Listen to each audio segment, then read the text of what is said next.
Greetings, Guardians, my name is Bife here. At the end of the Season of the Seraph, just over a year ago, we saw a moment where Rasputin sacrificed himself in order to save humanity. It was a triumph for the Lost City, but a costly one at that. Rasputin had died and taken the Warsat network with him to deny Eramis and Xivu Arath a victory with their use. Thus, some of the Lost City's greatest ordnance was destroyed, as well as one of its greatest protectors. But it would have been far worse had the other outcome occurred, and had the invasion of Xivu Arath been able to go forward, thus creating a prelude to the Witness's own Black Fleet arriving. These weapons could have also been used in something far more terrible. Abhorrent Imperative, a protocol designed to strike down the Traveler itself. This is what Eramis was trying to enact, and this terrifying protocol would have been the doom of the Lost City had there been a moment where it was used. Luckily, this did not come to pass either. However, this code was installed by a man whose ego led him to believe that he was a worthy challenger to the godlike power of the Traveler.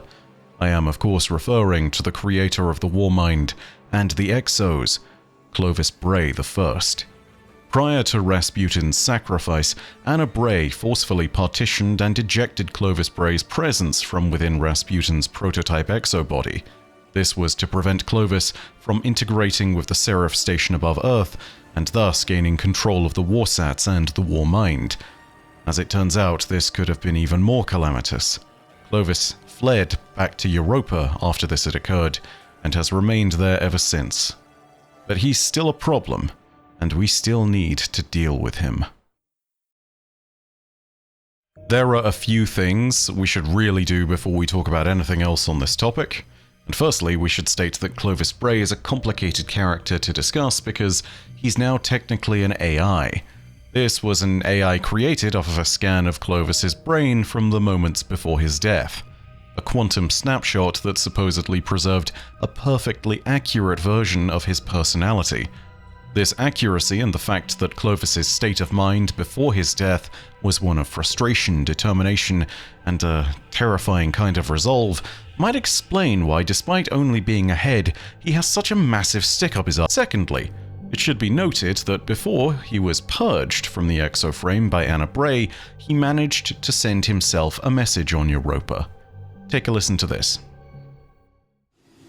Before I deleted him, Clovis broadcasted a warning to himself. I've only been able to decrypt part of it. They know.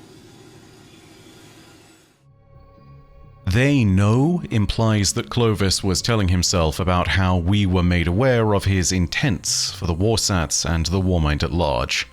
Of course, Clovis's intent was based on his egotistical belief that he was the only being who could be humanity's savior. Long ago, he originally conceived of Rasputin's Abhorrent Imperative protocol so that he could use the Warsats to strike down the Traveler. This would have allowed Rasputin to take its place as humanity's great protector, and this would not necessarily be one moment where Rasputin was given autonomy over the system. It would be a moment where Rasputin was effectively installed as Clovis's tool for control of all humanity. In this way, Clovis wouldn't be humanity's protector so much as he would be its overlord. This completely aligns with his vision for the future of the human race, a future where he was the origin point from which all human greatness stemmed. He fancied himself to be what he called the Luca, or last universal common ancestor of humanity. Perhaps not in the literal sense so much as the metaphorical sense. Creating functionally immortal humans with the Exomind project on Europa would be his means of doing so. This immortality would have been tied to him in some regard. The technology would have stemmed from him, and therefore he would establish control, or at very least a legacy, over all those who were turned into the functionally immortal Exos. But these were his plans when he was a human, and when humanity flourished around him in the Golden Age. Now, as an AI in the time approaching humanity's second collapse, parts of Clovis's plans would remain unchanged, but parts of them would be altered drastically. Rasputin's insubordination prior to the collapse was clearly still something that had infuriated Clovis, and so he had changed his plans. He would instead aim to upload his personality into Rasputin's systems, thus allowing him to become the Warmind and ascend into effective godhood. Rasputin's incredible power over the Warsats in hand would have been something of a dream for an egomaniac like Clovis, and needless to say, it would have led to disasters of untold proportions. This is even more troubling given that Clovis's goals, either knowingly or unknowingly, aligned perfectly with those of Eramis, Xivu Arath, and the Witness. All four of these beings had a vested interest in seeing the Warsats used. Clovis would have used them to strike down the Traveler and take its place, though striking down the Traveler would certainly have helped Eramis's cause. If it was merely weakened, then it would have helped the Witness's cause too. In doing so, they would have had their victories delivered directly into their hands, and it would have been a move akin to Clovis placing a blade at the throat of humanity itself. But even if Clovis had taken a moment to reconsider that course of action and had turned the Warsats on the Witness's forces, he would have fallen into the trap set by Xivu Arath. Using the Warsats against Xivu Arath's Wrathborn would have led to massive Ascendant Plane rifts being torn open above Earth, this great act of war being the tribute required for Xivu Arath to open those gateways. Xivu Arath's forces, who were within the Ascendant Plane at the time, would have then been able to rally, and would have been able to immediately invade Earth in force en masse, thus leading to a complete annihilation of human forces ahead of the Witness's arrival, all thanks to Clovis Bray doing what he might even have considered the right thing. Luckily, this didn't come to pass. Clovis was ejected from the Warmind Code by Anna Bray and Rasputin alike, Anna Bray making the initial partition, and then Rasputin cleaning up the aftermath and the mess. Clovis Bray is, however, still out there. And this is where we suddenly have a bit of a problem, because whilst he's been silent for the better part of a year, he has almost certainly not gone away. Now, we can be fairly certain that Clovis Bray isn't going to make an appearance in the final shape, given that he has an incredibly limited ability to move out about the system. He is literally stuck in that robot head, and he is not able to breach beyond Braytech creation as best we know. At worst for us, he is confined to Europa.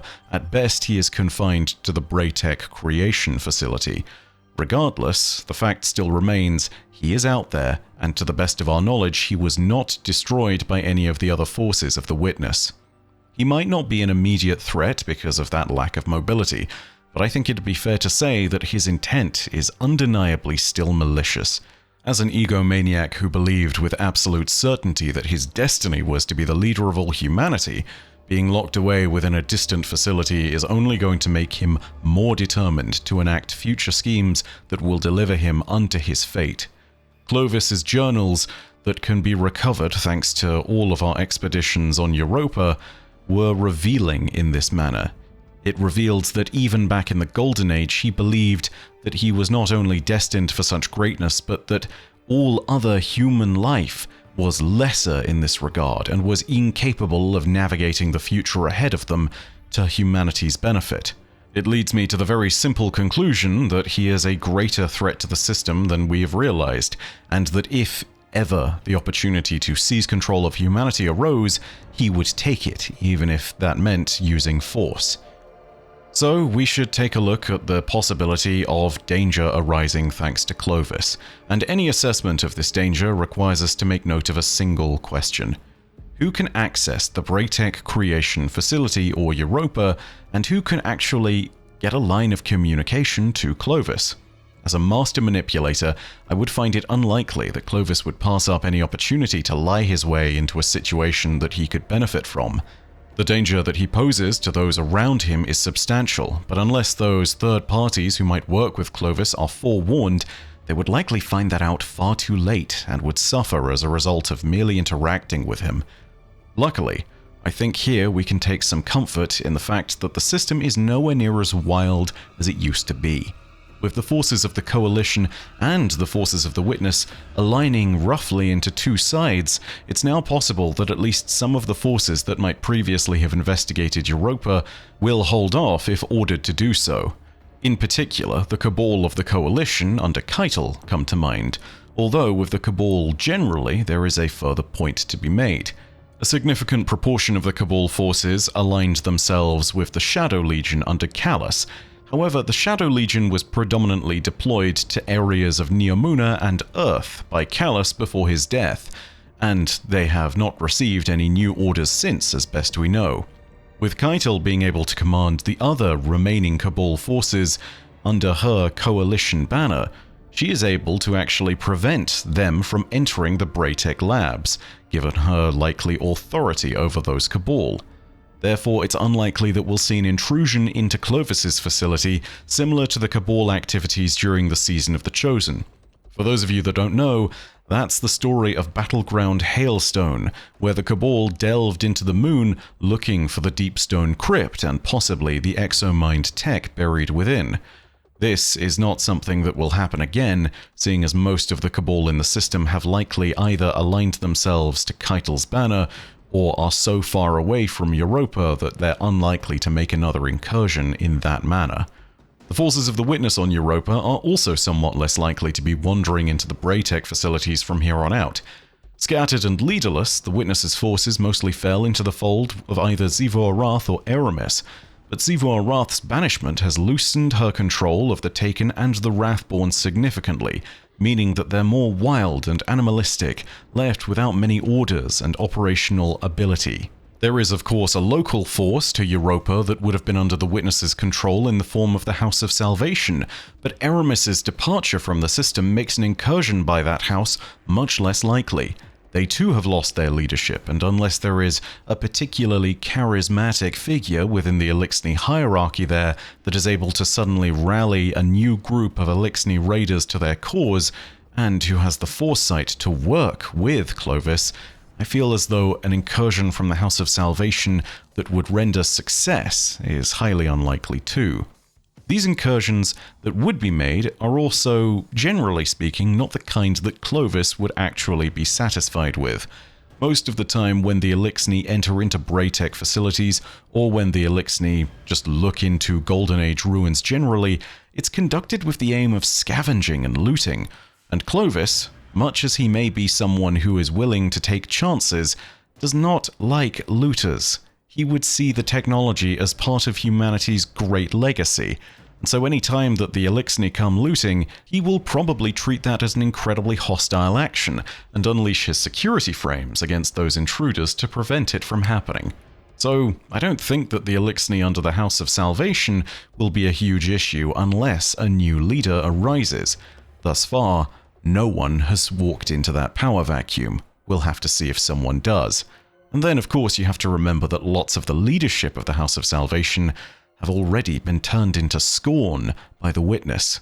It's not clear how much of the House of Salvation truly remains, but regardless, they are a fraction of the force that they used to be. This leaves us with a few interesting hypotheticals left to still consider.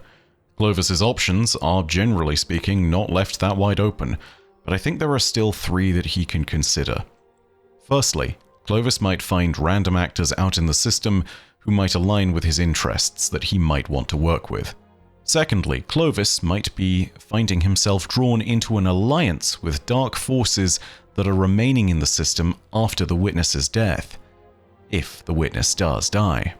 And finally, we might be forced to work with Clovis again due to some portion of knowledge or expertise that he alone possesses that might be incredibly important for a character in the future. To start with the random actors possibility, that first one, there are still plenty of forces throughout the system who might see their interests aligned with Clovis Bray. Eliksni pirate splicers might certainly have some chance to work with him here. I've previously mentioned that yes, they tend to be looters and scavengers, but it's worth remembering that if they figure out what Clovis Bray is, they might instead approach him not as looters, but as worshippers. And this is incredibly dangerous. For those of you who don't know, Old Eliksni faith and custom places the idea that the Traveler is of a godlike status at the center of their creed, and generally speaking, states that machines have a spark of divinity to them. This is what makes the idea of Clovis Bray being an AI, an ascended form of human that has turned into a machine, so dangerous, Because if the Eliksni, particularly a rogue but reverent sect of splicers, approaches him, they might actually be able to commune with him on the basis of seeing him as a godlike individual. I don't think that's likely, but it certainly isn't impossible. Now, Clovis Bray is a human supremacist. There's no way of looking at it other than that. However, if he sees a group of potential aliens worshipping him, maybe that is something that would make him stop and think, and maybe would consider working with them under those selective circumstances. However, a rogue band of Eliksni is just one outlying possibility. There are also elements of human civilization that might find themselves at odds with the Last City and the Guardians. In particular, remaining loyal elements of the factions might come into play here. One can imagine that New Monarchy in particular might be one faction that could be convinced to work alongside Clovis. Their system of tenets mandates with their seventh tenet that a supreme ruler of unimpeachable moral character should be appointed by the will of the people. Such a position of dictatorship, even dictatorship electively, is one that is ripe for manipulation by Clovis. Discovering a genius mind from the Golden Age and that it still lives might indeed be enough for the New Monarchy to believe that they should appoint him, despite the fact that they know nothing about his personal grievances with the Guardians or what his true agenda is. This might be a moment where Clovis is able to take over a significant number of faction-bound individuals, and with them in mind, he would be able to do something remarkable if they still had the resources that they had during the time of the Last City. Even a fraction of the ships that each faction held might be something that could be used to terrible effect. And of course, we have to discuss the other faction in the room, the one that is so often forgotten, except by me and everyone who watches my videos and has heard me go on about them for 1,000 times. Yes, I am talking about the Concordat. I agree, it is a bit of a dead horse for me, but you know what? When you have whispers of a faction that's been around for years and still seemingly, last we checked, has guardians within the ranks of the Last City that are loyal to Lysander, you have to take that consideration seriously. Lysander and Clovis Bray's aims might align in some regard, and if they are a joint power base on Europa, it might be possible for them to both achieve the revenge against the Last City that they crave. Something else to consider that might bind these two groups together is this: a joint hatred of Osiris. The exact reasons why Lysander and the Concordat were so furious about Osiris are sort of shrouded in mystery. They claimed that he was a faulty experiment, a resurrection gone wrong by a faulty ghost, something that shouldn't have happened, an aberration. This isn't necessarily the reason that they backed away from the Last City and decided to rebel and even attempt to take over, but it is something that they will have in common with Clovis. Remember that during the Season of the Seraph, Rasputin, Anna Bray, and Osiris all worked closely together, and Rasputin and Osiris have a commonality through Rasputin's now recovered memories of Osiris's former mentor, Felwinter. There is a commonality of irritation and hate that lies within the Concordat and Clovis Bray, and I don't know if their interests would align, but if this was to be the rise of a human supremacist faction, then maybe this would be the makeup of it. Clovis Bray and Lysander ruling as the would-be kings together. Again, very much an outside possibility, but I figured it was one that was worth discussing, if only for the interesting idea it presents. The second larger group of possibilities is also something we should consider though. This is the idea that Clovis would align himself with remaining dark forces. It is one that is made significantly less likely if the witness was killed or pacified in the final shape. As the mastermind behind the Disciples, the Hive, and so many other dark forces, the witness would have been the prime mover in any potential manipulation of Clovis Bray. There's also a lot of supporting lore from the journals of Clovis Bray that goes over details implying that the creation of the Exos may well have been a part of the witness's plan, handed down through the K1 artifacts to Clovis, who created them in a bid to what appealed to his ego and what might have actually been part of the witness's plan all along.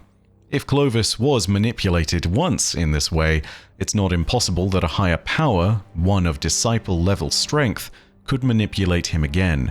He is especially prone to anything that speaks to him in dreams and seems to align with his purpose, exalting him over the rest of humanity. The death of the witness would mean that we would need to consider other contenders who might seek to do this. As far as remaining disciples are concerned, Nezarec is a compelling possibility given that he is seemingly capable of persisting beyond death.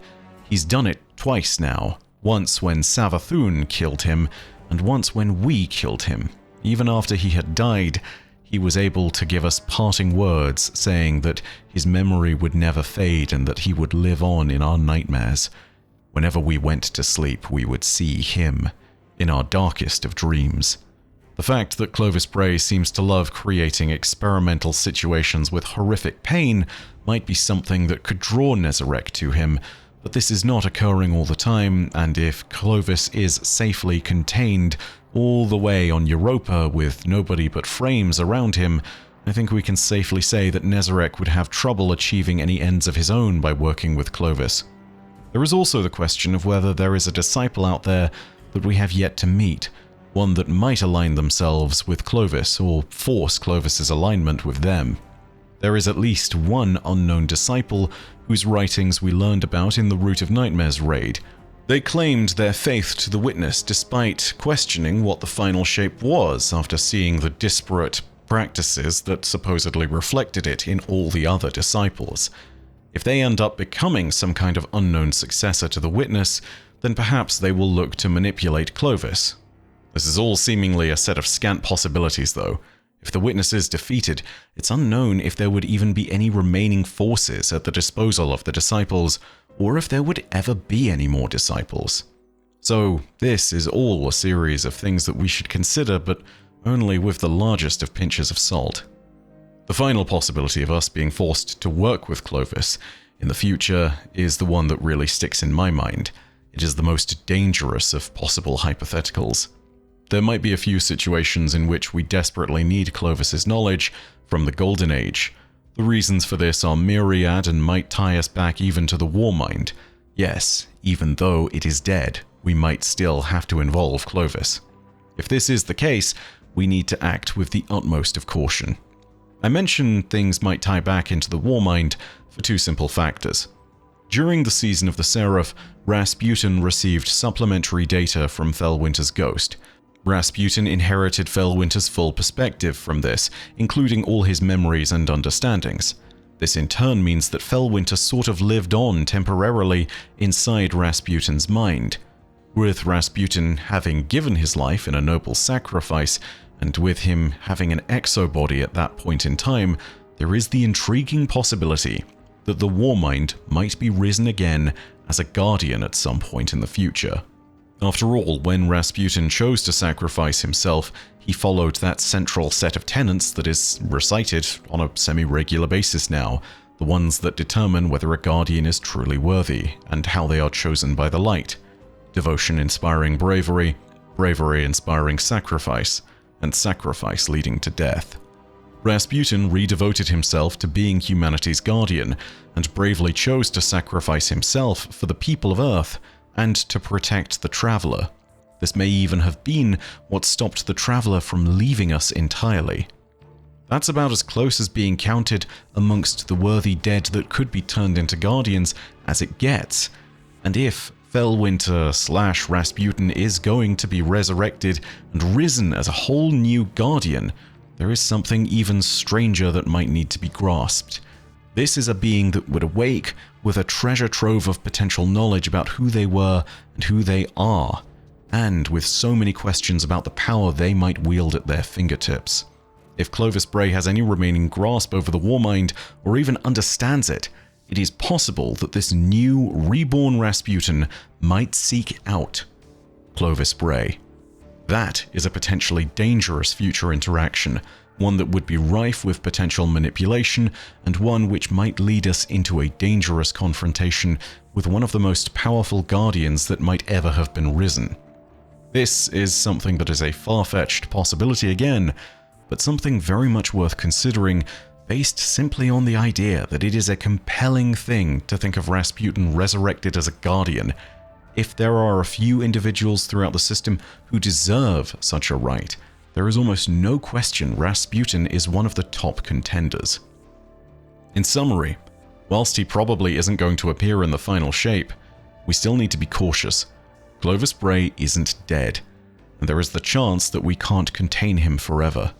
If given the chance, he will still try to enact his vision for humanity, and in the process, we would undoubtedly see him either striking back at those that denied him godhood before, or striking bargains with those who might be an even greater danger to humanity. Clovis is dangerous, and so long as he's still about, we need to control access to the Braytech Creation Labs. He cannot be allowed to escape into the wider system, lest he should wreak havoc and seek dominion over humanity once more. But that's all from me for now. If you enjoyed the video, go ahead and leave a like, and remember, you can hit subscribe and the bell next to subscribe to turn on those email notifications. I've said it again, and I'll say it one more time. Thank you for all the love on the shorts. It is fantastic to see that everyone is enjoying it, and we've been getting a ton of new people subscribing to the channel as a result. So if you have subscribed because of those YouTube shorts, welcome. I hope you enjoy the long-form content as well, and if it's just the shorts you're around for, then that's fine too. Enjoy what you want of my channel. I'm here to add context to your view of the Destiny world, and to other worlds that you might enjoy. That being said, as per usual, know that your viewership as always is quite enough for me, and that in the meantime, my name is Byf. Per audacia ad astra. I'll see you, Starside.